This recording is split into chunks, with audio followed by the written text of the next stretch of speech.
I'm Brother Joel Blaze. And I'm Brother Colby Wilnikowski. We have a little bit of bonus content that didn't fit into our full episode on the Triduum. Archabbey Kurt presides at all 4 Holy Week liturgies, if you count Palm Sunday. And we were curious what that was like for him. It is really nice.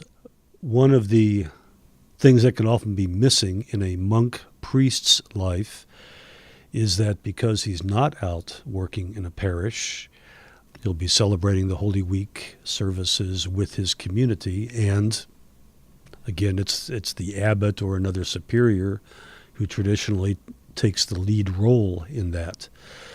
So, for example, I was ordained in 1980, and, the first 25 years of my priesthood, I was only presiding at the Holy Week services 3 times.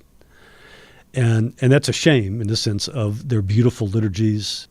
They ask for a lot of energy. They reward you with a lot of spirit. Last year, Father Petteru served as deacon during the Holy Week liturgies. He was a transitional deacon at the time and was ordained to the priesthood in August. As a deacon, and especially as a transitional deacon, our transitional diaconate is only 1 year period.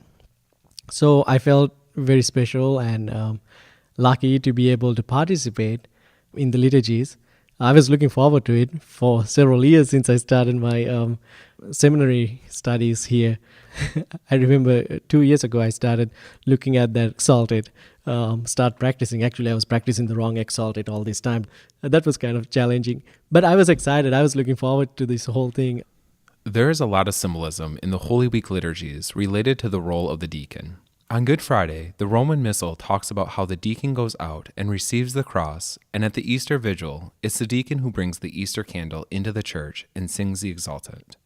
Traditionally, if you go to the historical development of the diaconate and what their role is, deacons always kind of were the ones who, in between the bishop or the priest and then the people, the laity. There's such a deeper meaning in that whole symbolism of deacon being the person who's going out to receive the cross, kind of almost like being a representative for the people, and then also bringing the light of Christ into the church building on Holy Saturday. So I enjoyed being able to participate in that sense. Like Father Petteru said, you are only a transitional deacon for 1 year. So the opportunity to serve as deacon during these liturgies does not happen in the monastery very often. So there was a lot of liturgical values and meanings that I found being in that role that I was able to kind of appreciate and to gain a deeper understanding of the role of the diaconate. We've also heard that serving as deacon and singing the Exultet is kind of a rite of passage in the monastery. But Father Petteru saw it more as an honor. The words here, it says, exalt, let them exalt the host of heaven. Angel, ministers of God, exalt, trumpet of salvation, sound aloud our mighty King's triumph. I mean, it's almost like these beautiful words, this beautiful translation. It's kind of like there was this big battle. Our King has won now.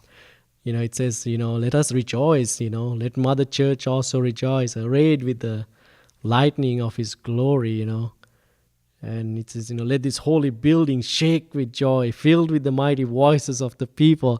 It's such a joyful thing that you're proclaiming to the people. And to be the messenger of that, it was such a blessing. So I really enjoyed it. But I look at it as such a beautiful opportunity as a transitional deacon, from a deacon's perspective, to be able to announce it. It's a once-in-a-lifetime opportunity as a deacon, as a cantor or as a priest.